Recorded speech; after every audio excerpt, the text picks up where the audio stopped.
പേഴുങ്കണ്ടം മുനമ്പ് അഥവാ അഞ്ചുരുളി മുനമ്പ്. ഈ സ്ഥലത്തേക്ക് ഞങ്ങൾ നടത്തിയ യാത്രയുടെ ദൃശ്യാവിഷ്കാരമാണ് ഈ വീഡിയോ.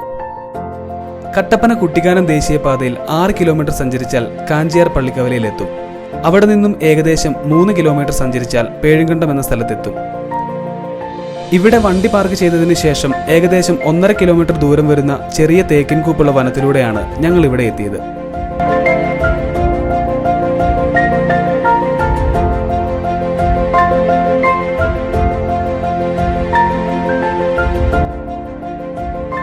ജൂൺ, ജൂലൈ, ആഗസ്റ്റ് മാസങ്ങളിൽ ഈ ദ്വീപ് അപ്രത്യക്ഷമാവും. കാരണം ഈ സമയങ്ങളിൽ ഈ ദ്വീപ് മുഴുവനും വെള്ളം കയറി മൂടും.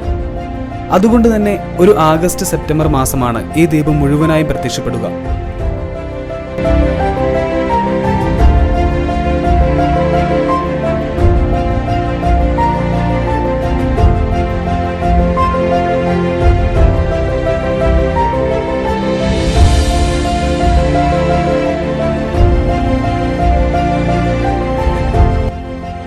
ഇവിടെ നിന്ന് നോക്കിയാൽ കല്യാണത്തണ്ട് മലയും അഞ്ചുരുളി ടണലിൽ നിന്നും വെള്ളം ചാടുന്നതുമെല്ലാം കാണാം.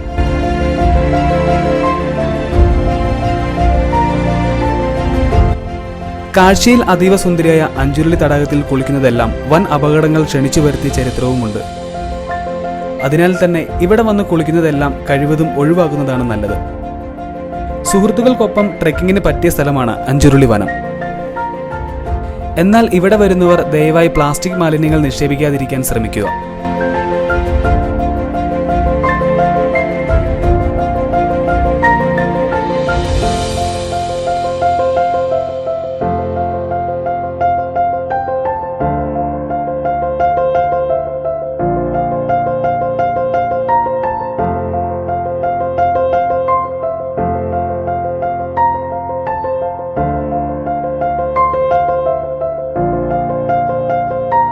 ഈ ദ്വീപിലേക്ക് എത്തുമ്പോൾ തന്നെ ആദ്യം പ്രത്യക്ഷപ്പെടുന്നത് വലിയ ഉയർന്ന കല്ലുകളാൽ കാണപ്പെടുന്ന നന്നങ്ങാടി അവശേഷിപ്പുകളാണ്.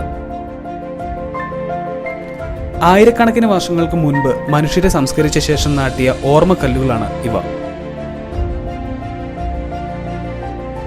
സൂര്യാസ്തമയം കാണുക എന്ന ലക്ഷ്യത്തോടെയാണ് ഞങ്ങൾ ഇവിടെ എത്തിയത്. പക്ഷെ സൂര്യാസ്തമയത്തിന് ഇനിയും സമയം ഒരുപാടുള്ളതിനാൽ തന്നെ ഈ വനത്തിനുള്ളിലൂടെ ഒരു 10 മിനിറ്റ് നടന്നാൽ കരടിയള്ള് എന്നൊരു സ്ഥലമുണ്ടെന്നറിയാനിടയായി. അങ്ങനെ ഞങ്ങൾ കരടിയള്ള് ലക്ഷ്യം വെച്ച് നടന്നു.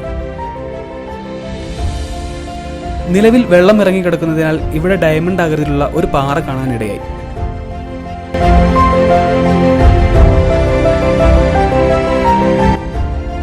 ഈ ഒരു സ്ഥലത്ത് ഒട്ടനവധി സിനിമകൾ ഷൂട്ട് ചെയ്തിട്ടുണ്ട് എന്നും അറിയാനിടയായി.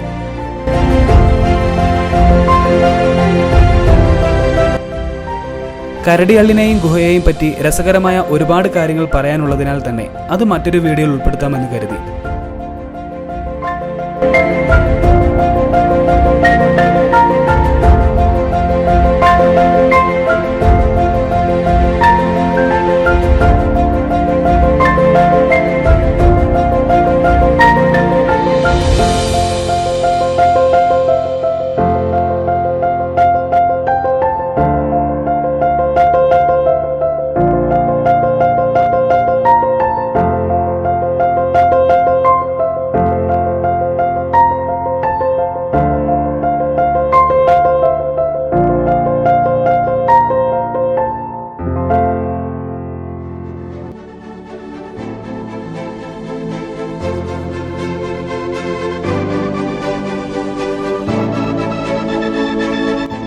അവിടെ നിന്ന് കുറച്ച് വീഡിയോ ഒക്കെ ഷൂട്ട് ചെയ്തതിന് ശേഷം വീണ്ടും സൂര്യാസ്തമയം കാണാനെന്ന ലക്ഷ്യത്തോടെ തിരികെ മുനമ്പിലേക്ക് നടന്നു. വെള്ളത്തിൽ സ്വർണ്ണക്കുറി വരച്ചുള്ള സൂര്യാസ്തമയമാണ് ഇവിടുത്തെ പ്രത്യേകത. ആ സൂര്യാസ്തമയമാണ് നിങ്ങൾ ഈ വീഡിയോയിൽ കാണുന്നത്. ഇതൊക്കെയാണ് അഞ്ചുരുളി സൂര്യാസ്തമയ വിശേഷങ്ങൾ.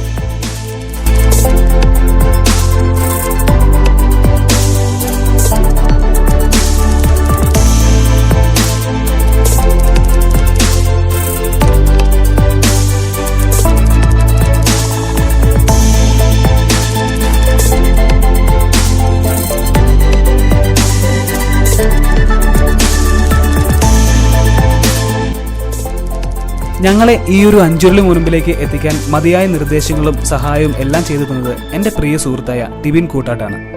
അതുകൊണ്ട് തന്നെ ഇവിടെ വരാൻ ആഗ്രഹിക്കുന്ന സഞ്ചാരികൾക്ക് എന്തെങ്കിലും സംശയങ്ങൾ ഉണ്ടെന്നുണ്ടെങ്കിൽ ടിബിനെ വിളിക്കാം. അദ്ദേഹത്തിൻ്റെ നമ്പർ താഴെ ഡിസ്ക്രിപ്ഷനിൽ കൊടുത്തിട്ടുണ്ട്. അപ്പോൾ മറ്റൊരു വീഡിയോയുമായി വീണ്ടും കാണുന്നതുവരെ it's me Arun P Jose.